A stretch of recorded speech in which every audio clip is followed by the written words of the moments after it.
Thanks for listening to the Thyroid Fixxr podcast with your host, me, Dr. Amie Hornaman, aka the Thyroid Fixxr.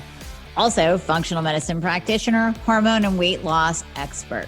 We're talking all things thyroid, hormone, and health related in order to empower, educate, and transform you.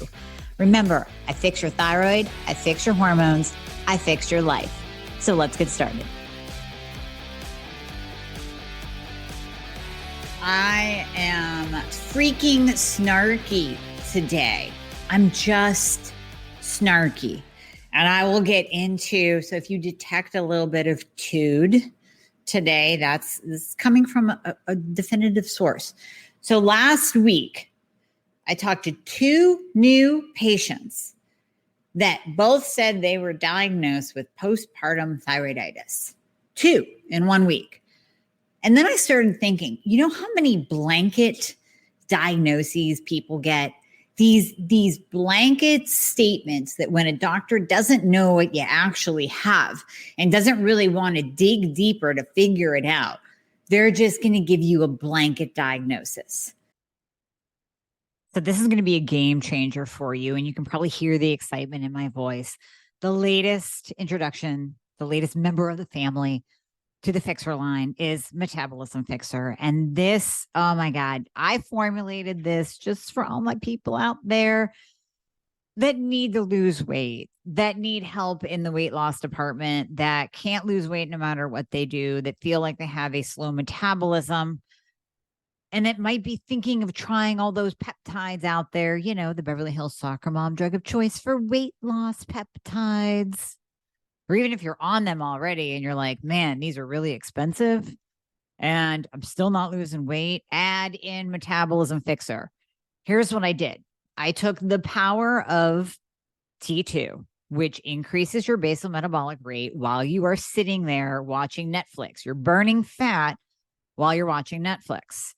I combined it with a very unique patented ingredient called Suppressa. Suppressa has multiple clinical trials backing its efficacy in reducing your appetite, decreasing snacking, and providing way more control over your food intake. It is amazing. We also see improved emotional well-being, just decreased food cravings all around, reduced hunger, and weight management. Add on top of that, we have green tea extract, we have purple forest purple tea extract, both of which affect the metabolism in a very positive way without the jitters of normal fat burning supplements out there from the 1980s and 90s, right? The ones that made you feel like you're having a heart attack. You will not have that in any of my supplements, Thyroid Fixxr or Metabolism Fixxr. But Metabolism Fixxr, ooh, yeah, we kicked it up a notch. It is in powder form, so you can drink it through your day. It's going to flavor your water. We got orange crush and refreshing citrus. I love them both. It is going to keep you under control all day long. So you throw a couple scoops in your water bottle in the morning, throw a scoop or two in your water bottle throughout the day. You will have fat burning and appetite control the entire day for what? An eighth of a price of the peptides? Oh my God, you can't go wrong. So grab some Metabolism Fixxr today. Please let me know how you do on it. I am super excited for you. Super excited. So postpartum thyroiditis is one of them. IBS is another classic. Fibromyalgia comes to mind. Now, fibromyalgia, I mean, the pain is real, but the diagnosis is blanket because there's something underlying that fibromyalgia that we can dig down into. But we're not getting into that today. I'm just giving you examples of these blanket diagnoses that so many people get. And then they wander through life and they go, well, why don't I feel better? Well, I have this diagnosis of IBS. I have this diagnosis of postpartum thyroiditis. Now, what do I do about it? So we're going to dive into that. So let's start with the Mayo Clinic diagnosis, the Mayo Clinic information on postpartum thyroiditis. And if you have developed hypothyroid symptoms, if you got this diagnosis, we're going to break this all down and you're going to hear me get really pissed off on a couple certain different topics and different lines in this mayoclinic.org/diseases website. Okay, so overview. Postpartum thyroiditis is an uncommon condition in which a previously normal functioning thyroid gland becomes inflamed within the first year after childbirth. All right, let's break this down. What do we know about autoimmune? What do we know about Hashimoto's? We know that with any autoimmune condition, specifically we'll focus on Hashimoto's because that's what we're talking about. With any autoimmune condition, you begin with the predisposition for an autoimmune condition. So you already have that in your lineage. You already have that genetic predisposition for autoimmunity. Then we know, per the three-legged stool analogy of autoimmune, we know that one of those stools is a stressor. What are the big stressors? What do I always say about Hashimoto's and when we see it present itself? Pregnancy, puberty, perimenopause, the big P's. Then we have death, divorce, loss of a job, loss of a loved one, loss of a child, loss of a parent, and on and on. But let's go back to pregnancy. We tend to think, hey, it's just normal. You get pregnant, you're a woman, that's what you do. But we don't really think about the effects on the body. Pregnancy is a stressor on the body. If you think about it, all of a sudden, in 9 months, you're carrying around an extra, anywhere between 20 and sometimes 60 pounds on your body that you weren't carrying before, and your hormones are going wacky. You're giving life to another human being. That is a stressor on the body because, you don't do it every day, do you? No, you don't. So that is a stressor on the body. So yes, we oftentimes do see Hashimoto's present itself after pregnancy because it is a stressor. So going back to the autoimmune analogy of a three-legged stool, there's one of your legs. Pregnancy is a stressor. All right, we're going to keep going. Postpartum thyroiditis often lasts several weeks to months. Well, it can also last the rest of your life because postpartum thyroiditis, all it really is Hashimoto's turning on. It is Hashimoto's turning on. Now, in some cases, can the stress of the pregnancy be so much? Let's say you have been thrown up for months and months. You were told to have bed rest through your pregnancy because you're high risk. Maybe you're taking a bunch of medications. That is a stressor on the body in and of itself. So going through a pregnancy with extra stressors can absolutely inflame your thyroid, and you could just have hypothyroidism where your thyroid craps the bed in and of itself due to stress. But 9 times out of 10, just like 95% of hypothyroidism is Hashimoto's, 9 times out of 10, postpartum thyroiditis is going to be an autoimmune condition. It's going to be that Hashimoto's turning on, that switch going boop and turning on.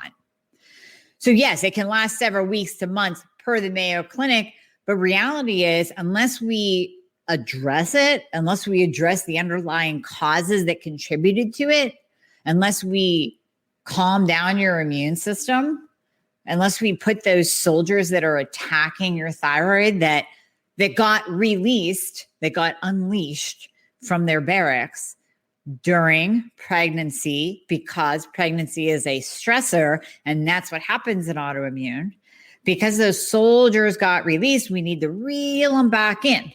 We need to do dietary changes. We need to look for underlying causes. We need to look for high insulin. We need to look at your hormones. We need to look for underlying infections like Epstein-Barr virus and Lyme disease. So all those co-infections, right? So we need to look at all of that because we need to say, we're not going to just give you this blanket diagnosis of postpartum thyroiditis. We're going to find out what caused it. Beyond the pregnancy, what else is driving it and making it last several weeks to months, if not years and years after. This also says that, but postpartum thyroiditis can be difficult to recognize because its symptoms are often mistakenly thought to be the stress of having a newborn and postpartum mood disorders. So here's where you're going to get that Band-Aid medication of an antidepressant, ladies. So here you are, you have your baby. You went through a stressful 9 months. Even if it was an easy pregnancy, it was still stress on your body. So you go through 9 months of pregnancy, you have your baby, and now your hormones are still fluctuating and you're not sleeping and the baby's crying all night and you're a little bit moody. Well, let's put on top of that your thyroid shitting the bed. Then you're really going to be moody. You're really going to be depressed. You're really going to be anxious. And the last thing that you need is an antidepressant slapped on you because, you had a baby and maybe you have a little bit of postpartum depression, right? We'll give you postpartum depression, postpartum thyroiditis label and call it a day. Okay. No, we're not going to accept that. For most women who develop postpartum thyroiditis, thyroid function returns to normal within 12 to 18 months of the start of symptoms, but some women develop permanent complications. Well, no kidding, because it's Hashimoto's turning on. It's that switch turning on. It's your body's autoimmune switch, your Hashimoto's switch turning on.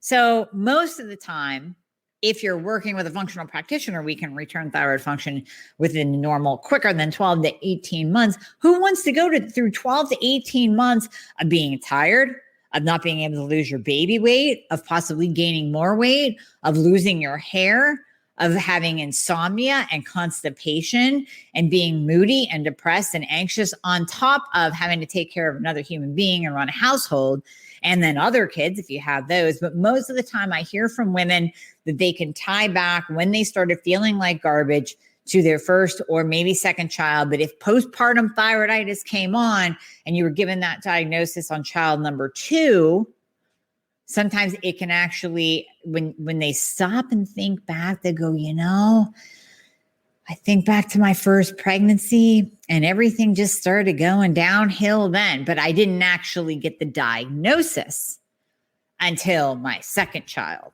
I hear that quite often. Now, here's the interesting thing. I just heard this last week. So actually Mayo Clinic nails it with this statement. During postpartum thyroiditis, you might experience 2 phases. The inflammation and the release of thyroid hormone might first cause mild signs and symptoms similar to those of an overactive thyroid. So you might actually feel a little bit hyper. And that's what happens in the beginning. So we see that with Graves patients. And Graves always, if not mostly always, swings to a Hashimoto state, swings into low. So people don't normally stay in a Graves disease state very long. If they are, you get put on medication, you get put on a medication, slows your thyroid, then you go down into hypo. Same thing after having a baby, same thing after turning on that autoimmune switch. We can turn on that autoimmune switch and then boom, all of a sudden you get this thyroid dump. Right? You get this dump of thyroid hormones where you're like, woo, holy cow, I feel anxious. I feel kind of good. I'm losing weight. Well, this is kind of cool. I don't know. I'm jittery though too. I don't know. I'm sweating. I feel like I'm crawling out of my skin. So at first it might be kind of a good, bad situation, but eventually it's going to go down. It's going to go down. So you might start off having anxiety, irritability, rapid heartbeat, some heart palpitations, weight loss, which after a baby, you're like, woo, thank God. Increased sensitivity to heat, which I have all the time. And you can have increased sensitivity to heat with hypo too. Fatigue, tremors, insomnia. So they normally last 1 to 4 months after delivery. And then as the thyroid cells become impaired, then you start to go into signs and symptoms of hypothyroidism. So that's where we're getting into the low energy, constipation, dry skin, weight gain, depression. Now, according to Mayo Clinic, these signs and symptoms typically begin 4 to 6 weeks after the symptoms of hyper resolve. So you get that little burst in the beginning, very similar to when you get your thyroid removed. So this also applies to my total thyroidectomy patients. Does it sound familiar? You get your thyroid removed and you get a thyroid dump. Partial thyroidectomy, you get a thyroid dump. You feel really, really good for about 4 to 6 weeks. And then it all goes in the toilet because then you start sleeping into the hypo state. Same with postpartum thyroiditis. So keep in mind, however, that some women who have postpartum thyroiditis develop symptoms of only hyper or of only hypo. So they're not really being clear whatsoever in their diagnosis. And we still have to come back and think about it as this is a blanket diagnosis. This is the Mayo Clinic. This is your doctor. This is your OBGYN giving you a statement to make you happy. Now, granted, they're at least looking at and addressing the thyroid. You still might get a postpartum antidepressant medication, but they are at least looking at the thyroid and acknowledging that, hey, your thyroid gland's inflamed. Hey, you have symptoms of hypo. They're at least acknowledging it, but I'm sorry, they are not addressing it properly. 9 times out of 10, this is an autoimmune condition. This is Hashimoto's presenting itself. So, when we talk about the 6 stages of Hashimoto's, and we can review them briefly here. So we have stage 1 where you have that genetic predisposition. So ladies, if you've been given postpartum thyroiditis diagnosis, you were in stage 1 before you got pregnant. And you could have been in stage 1 and just had that genetic predisposition, well, pretty much your whole life. Look back at your your mom, your aunt, your sisters. Any hypothyroidism in there? Were they actually diagnosed with Hashimoto's, or were they just given the hypothyroid diagnosis, but no one really checked their antibodies? Or they checked one antibody, or they checked them and the antibodies came back as a false negative. So look for that genetic predisposition. Then look in your family lineage for any other autoimmune conditions like rheumatoid arthritis, type 1 diabetes, psoriasis, MS, lupus, Crohn's disease, celiac. So if anyone else in your family, especially immediate family, has another autoimmune condition, you have that genetic predisposition for an autoimmune condition. So that's stage 1. Then we move into stage 2, and we're just doing a brief overview. There are other podcasts that you can go back and listen through the detailed stages of Hashimoto's, but we move into stage 2, and this is where antibodies might start showing up and some symptoms might start showing up. And this is really where you are when you are in that postpartum thyroiditis stage. You might even be in a stage 3 where we start to see your TSH, free T3, and free T4 shift in a bad way. So we might see the presence of antibodies, and then we might start to see TSH, free T4, and free T3 shift. My question to docs who give the postpartum thyroiditis diagnosis is, did you test more than their TSH? And did you test their TPO and TGA antibodies? Because pregnancy could have turned on the autoimmune switch. This could be Hashimoto's just presenting itself. And then you start moving into stage 3 where the symptoms are just horrendous. Stage 4 and 5 is where we transition into other autoimmune conditions. A slow destruction of the thyroid gland occurs. We don't want to do that. We want to address it. We want to see it for what it is, right? We want to see it for what it is, not what we want it to be. We want the diagnosis, but we don't want a blanket diagnosis. We want the truth. We want the answer. We want to be able to address it, because they're not calling postpartum thyroiditis autoimmune. And it's autoimmune. You have to start with that autoimmune predisposition. You have to start with that genetic predisposition for autoimmunity, and then it turns on during the stress of pregnancy. And it gets exacerbated after you have your baby. And that's stressful in and of itself. And then you're not sleeping, like we said, and not sleeping is a huge component for anyone. So think about it after you have a child where you're literally getting maybe 3 to 4 hours per night. That's horrible for your body. That's a huge stressor for your body. Of course, you're going to be inflamed. And if you have Hashimoto's, postpartum thyroiditis / Hashimoto's, then that lack of sleep, that systemic inflammation, that inflammatory response by your body is just going to make you feel worse. So we need to call it what it is and not keep giving women a blanket diagnosis. You want me to touch on IBS too? Irritable bowel syndrome. I said it in the title, so I'll touch on it as well. So many of you with hypothyroidism, some of you without, have been given that beautiful IBS diagnosis. IBS, irritable bowel syndrome. Well, no crap, doc. I know my bowel's irritable because I'm either constipated or bloated all the time or gassy all the time, or I'm having diarrhea all the time, or I'll go 2 days without going to the bathroom and then have diarrhea. Yeah, that's an irritable bowel. But let's get down to the root of what it actually is. Let's do some testing. Is it H. pylori? Is it candida? Is it dysbiosis, like a dysregulation of the good and bad bacteria, the good and bad microflora of your gut? Is it an E. coli? Is it, what else are we looking at? I'm thinking of the GI map and everything that shows up on that lovely, beautiful test. Parasites, worms, leaky gut, so high zonulin levels. Do you have beta-glucuronidase issues? That's going to cause detoxification issues. So it can absolutely present as some irritable bowel, but it might come down to the fact that your beta-glucuronidase is off, your elastase is off, your SIG-A, which is the first line of defense in your gut, is off.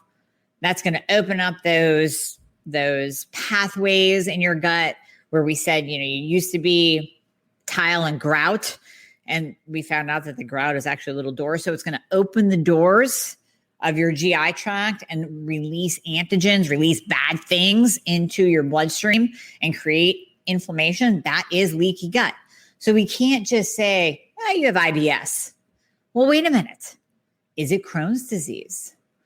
So my niece's husband been suffering with digestive issues for a decade, and they just diagnosed him with Crohn's disease. I saw the symptoms of Crohn's years ago. They were up at my parents' house. They were sitting there, and I'm like, this sounds so autoimmune. This sounds so autoimmune. And this does not just sound like regular old IBS or some other GI disorder. This sounds like autoimmunity. This sounds like Crohn's. And sure enough, just like we see with Hashimoto's, 5-10 years later, you get the Crohn's diagnosis. And that's after destruction has already occurred. That's after they've already gone to multiple ER trips, to multiple surgeries on his part, to basically hell him back in their 30s. Here it is, Crohn's. So that's autoimmune.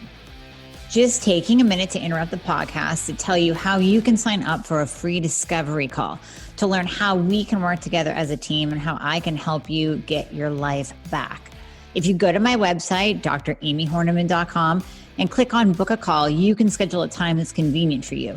It'll be about 20 to 30 minutes, and we will learn what is going on with you, what you're suffering with, and you will learn what it looks like to work with me. So we cover everything from top to bottom: your labs, your prescriptions, change of medication, personalized nutrition plan, mindset, lifestyle, exercise.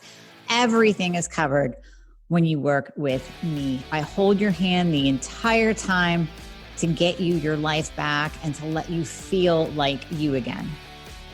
If we catch this early enough, folks, if we catch autoimmunity early enough, whether it's Crohn's disease, but they're giving you IBS, whether it's Hashimoto's, but they're giving you the diagnosis of postpartum thyroiditis, if we catch it early enough, test and treat, we can stop this from moving into other autoimmune conditions and getting to the point where you're in the ER and getting to the point where you're checking, you're thinking that you're crazy, you're checking yourself into the loony bin because you have anxiety and depression. You don't know what the hell is going on with you because nobody is telling you and nobody is pointing it back to autoimmune.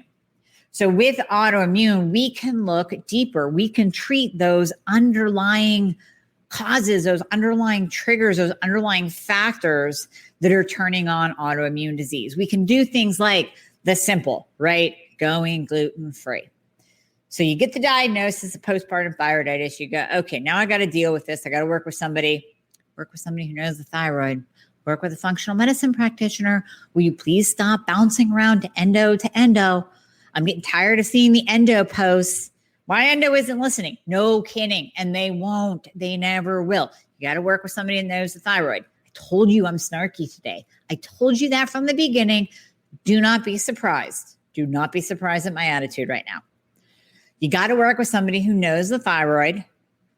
And then you have to figure out what are those underlying causes. Let's test you for Epstein-Barr virus. Maybe you had Epstein-Barr virus. You get pregnant. That's a stressor. Epstein-Barr drives Hashimoto's. We know this. And then that pregnancy paired with the Epstein-Barr virus turned on that Hashimoto's switch, and here you are. So not only are we going to calm down the inflammation of your thyroid, we're going to calm down your soldiers from going out and attacking your thyroid. Maybe we have to treat those underlying infections. Maybe we have to treat Epstein-Barr virus, and then everything calms down with your Hashimoto's. Let's look at all those other factors that contribute. Talk about the gut. Gut is a huge, huge trigger for autoimmune. That's why we go gluten-free, but we also have to heal leaky gut. So if you have IBS and you get the diagnosis of postpartum thyroiditis, there's 2 blanket diagnoses for you. But guess what? It maybe started with your IBS. Your gut's all dysregulated. You got H. pylori, you got candida going on in there. You got a little Epstein-Barr virus on the side, because who doesn't? Maybe it's in its dormant state, but still a trigger for Hashimoto's. Your gut's all a mess. You got the IBS diagnosis already. And then shocker, you have Hashimoto's. No, it's not a shocker. That's what all contributed to it. And then you get pregnant, and then the stressor flips on the autoimmune switch. So let's look at those other factors. Let's look at your gut. Let's look at those underlying infections, Epstein-Barr virus, Lyme, mold toxicity, heavy metals. Let's look at your hormones. We know that your hormones got all whacked out with pregnancy. They're going all over the place. They're up, they're down, they're coming back into alignment, maybe 4 or 6 months after your pregnancy. Maybe certain things stayed tanked. And then you get postpartum thyroiditis / Hashimoto's. Now your hormones are a disaster because your master gland is off. So now we're seeing low progesterone, estrogen dominance. That estrogen dominance is going to impair T4 to T3 conversion. So even as we're trying to treat your thyroid, or let's say your gynecologist, your OBGYN, your PCP gives you some T4 for your postpartum thyroiditis / Hashimoto's, and you're still not feeling well. Well, what if you have estrogen dominance? That T4 is not going to convert to T3. Got to bring down the estrogen. Got to support your liver. Got to support your detoxification pathways. We have to support your immune system. So we have to look at, what are your hormone levels? Is your testosterone in the tank? Because testosterone will also spur on Hashimoto's. Low testosterone, that's another podcast. Low T equals high H. High Hashimoto's, high antibodies for Hashimoto's. So you don't want to be walking around with low testosterone. You certainly don't want to be walking around with low progesterone, ladies, because that's going to cause anxiety. So when your progesterone is low, maybe my progesterone's low. Maybe that's why I'm snarky right now. When your progesterone is low, you will be snarky. You will be irritable. You will want to rip the head off your significant other. You will want to kill your coworkers. I mean, it's just a spiral effect. And please, my coworkers listening, I'm not talking to you about you guys at all. I love you to death. So you will just be more irritable. You'll hold water. You won't sleep well. And then remember, not sleeping well will tie back to more inflammation, which will kick up more autoimmune. Not sleeping will send those soldiers out to attack your thyroid. It's just a vicious, vicious cycle. So we have to check your hormones. So here we are looking at all those underlying factors. Instead of slapping on a diagnosis on you, we're looking at, what is this really? And if it's Hashimoto's, which it probably is, what's triggering it? Why did it turn on after pregnancy? And what can we do about it? Because we're catching it right now. We're catching it now. You were fine all the way up to your pregnancy. And then bam, you get pregnant, you get all these symptoms. Let's catch it now. Maybe you don't have to go on thyroid medication. Maybe we can treat the inflammation and the autoimmune and chill it out. Maybe you do have to go on thyroid medication, but why don't we make it work for you and not against you? Why don't we get you on the right kind and get you optimized while it's the both and principle, both and. Treat that and look at the other underlying causes that can contribute to you feeling like garbage and can contribute to those hypothyroid symptoms hanging on and getting worse and getting worse. Does that make sense? Hopefully that makes sense, because I got to tell you, when I see this postpartum thyroiditis diagnosis twice in the same week, and these women are calling and they're still suffering and no one is listening, they just got that blanket diagnosis along with the Band-Aid medications, it just pisses me off. So that's why we're talking about it today. I hope this helps. Listen, even if you are past childbearing years, maybe you haven't had a baby, you're like me, no kids, it's cool. I still want you to know about this, because it all comes together in what we're dealing with in conventional medicine these days. It still comes into that fact that we are going to spend 5 to 7 minutes with you in the conventional medicine world, and we're going to slap on a medication and figure out a diagnosis to give you, because at least we can say we checked that box. We're in a society of checking boxes, and it's not cool. We need to slow down. We need to spend time with people. This is why functional medicine is on the rise. This is why I talk about it all the time, because this is the answer. And again, here's me on my soapbox getting snarky with you again. Yes, you might have to pay out of pocket because insurance is not going to cover a 90-minute visit with a functional medicine practitioner that gives a crap about you. Yes, you might have to travel because COVID laws have changed. And in order for us to test you and treat you properly, we might have to see you in person if you need a medication. If you don't need a medication and we're catching this postpartum thyroiditis early enough, we're catching your autoimmune early enough, we're catching your IBS before it turns into Crohn's early enough, then we can stop it in its tracks. And you might not even need medication because we're looking at all those other factors that contribute to it and is causing inflammation and is driving Hashimoto's and is driving that autoimmune to flare. So you have a choice, but we need to address this. We need to speak out, because we cannot accept blanket diagnoses anymore. So if you're a woman and you are pregnant, after you have your baby, during your pregnancy, I want you to get your thyroid levels checked. I want you to get your iodine levels checked. We'll be talking about iodine later this week. I want you to get your thyroid checked, your iodine levels checked. Stay on top of it. Do not accept you get that postpartum thyroiditis diagnosis because after your baby, you feel really good and then you tank, or you just go into feeling really bad. You go straight into tanking. I want you to know that this could be Hashimoto's turning on. This could be autoimmune, and you need to dig deeper. When you are low in iodine or your thyroid is off during pregnancy, you are at a much, much, much, much, much, much, much greater risk of developmental delays in your child. And we're seeing an increase in autism. We're seeing an increase in developmental delays. And I'm tying a lot of it back to doctors not testing, treating the thyroid or iodine properly during a woman's pregnancy. Now, there are other factors too. I know that there are multiple factors in the development of a brain, in autism, in genetic SNPs that are causing developmental delays. I get it. But if we could start with the basics during a woman's pregnancy, come on, it's so easy. It's so easy. They're running blood tests on you anyways. Make sure you're getting that full thyroid panel. Make sure they're not just testing your TSH, because your TSH could be a 3 and they're going to call it normal. But what if your free T3 is in the tank and then your baby isn't getting enough T3? You need T3. Your brain needs it. Your cells need it. Your heart needs it. If you don't have enough, how's your baby going to have enough for brain development? Same thing with iodine. We know low iodine causes birth defects. We know low iodine causes brain abnormalities and developmental delays. We know it. Let's test it.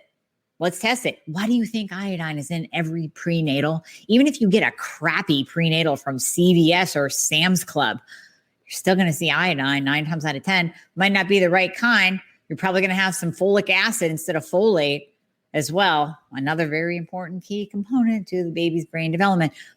I digress. But if you look at a prenatal vitamin, you're going to see iodine in it.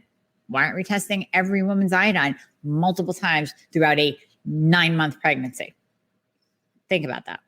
All right. So this was an in-your-face, snarky, edgy conversation, because when I see people suffering and when I have new patients calling and I have 2 women in the same week with the same blanket bullshit diagnosis, I'm calling it. I'm calling BS where I see it, when I see it. I will never hold back from you, and I will never tell you what you want to hear necessarily. I will tell you what you need to hear. I haven't said that in a while, but that's kind of my motto that I go by. I'm not going to tell you what you want to hear.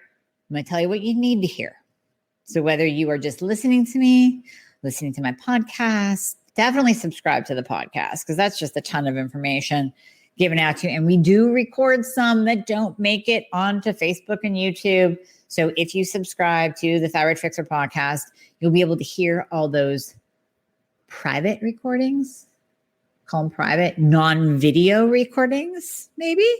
So you'll be able to hear those on there. So please share this, especially with anybody that you know that's a new mom or going to be a new mom, and anyone that you know that has suffered with a blanket diagnosis like postpartum hypothyroidism or IBS or fibromyalgia, which we didn't get deep into.